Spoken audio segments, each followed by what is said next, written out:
இப்ராஹிம் நபி அலைஹிஸ்ஸலாம் என்பவர் அல்லாஹ்வின் நம்பிக்கையான தூதர். அவருக்கு ஒரு குழந்தை இல்லாமல் இருந்தபோது பல ஆண்டுகளுக்குப் பிறகு அவருக்கு இஸ்மாயில் எனும் மகன் பிறந்தார். அந்த மகனை அவர் மிகவும் நேசித்தார்.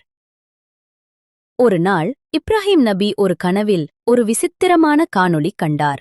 அதில் தம்முடைய மகனை அல்லாஹ்வுக்காக பலியாகச் செய்யும் கட்டளையை அவர் கண்டார். அந்த கனவு திரும்பவும் திரும்பவும் வந்தது. இதன் மூலம் இது வெறும் கனவு அல்ல, அல்லாஹ்வின் உத்தரவு என்பது அவர் உணர்ந்தார். அதன்பின் அவர் தம் மகனிடம் கூறினார், பிள்ளையே, நான் உன்னை பலியாக்கும் கனவு பார்த்தேன். நீ என்ன சொல்கிறாய்?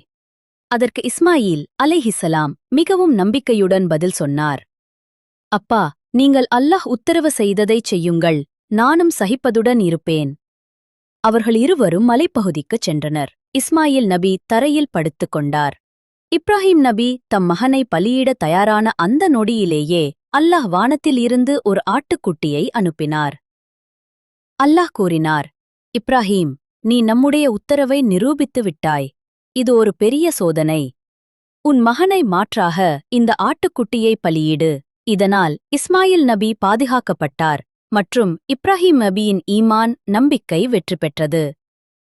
இந்த நிகழ்வு இன்று இதில் லெஹா பெருநாள் எனப்படும் சிறப்பு நாளில் நினைவு கூறப்படுகிறது.